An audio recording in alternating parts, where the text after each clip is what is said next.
അതൊരു political suspense എന്ന തരത്തിലേക്ക് മാറുമെന്നൊരു സൂചനയാണ് പുറത്തു വരുന്നത്.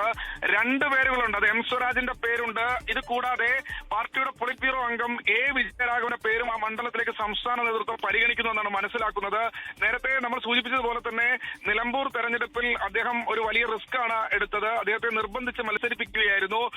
എം സ്വരാജിന് നിലമ്പൂരിൽ മത്സരിക്കാൻ താല്പര്യമില്ല എന്ന തരത്തിലായിരുന്നു തുടക്കം മുതലുള്ള വാർത്തകൾ പുറത്തു വന്നിരുന്നത്. അതുകൊണ്ട് എം സ്വരാജിന് ഒരു ഷുവർ മണ്ഡലം നൽകണമെന്ന് പാർട്ടിയിലെ വലിയൊരു വിഭാഗത്തിന്, അതുപോലെ യുവാക്കൾക്ക്, നേതാക്കൾക്ക് അഭിപ്രായമുണ്ട്.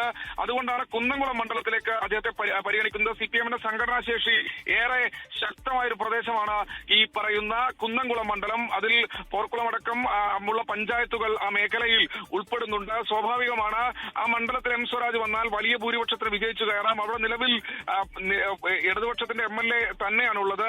സ്വാഭാവികമായി എന്തായാലും AC മൊയ്തീൻ മാറുന്ന സമയത്ത് സർവശക്തനായ നേതാവിനെ അവിടെ ഇറക്കുക എന്നൊരു തീരുമാനത്തിന്റെ ഭാഗമായിട്ടായിരിക്കും എം സ്വരാജിന്റെ പേര് അവിടേക്ക് പരിഗണിക്കുന്നത്. കൂടാതെ നേരത്തെ സൂചിപ്പിച്ചതുപോലെ മന്ത്രി ബിന്ദു ടീച്ചർ അവിടെ ഇരിഞ്ഞാലക്കുടയിൽ മത്സരിക്കുന്നില്ല എങ്കിൽ അവരുടെ ഭർത്താവ് കൂടിയായ പൊളിറ്റ് ബ്യൂറോ അംഗം എ വിജയരാഘവൻ ഒരുപക്ഷെ കുന്നംകുളത്തേക്ക് വന്നേക്കാം എന്നുള്ളൊരു സൂചന കൂടി പുറത്തു വരുന്നുണ്ട്. അങ്ങനെയാണെങ്കിൽ ഒരു പക്ഷേ ഇരിഞ്ഞാലക്കുടയിലും ഒരു പൊളിറ്റിക്കൽ സസ്പെൻസ് ഒളിഞ്ഞു കിടക്കുന്നുണ്ടാകും.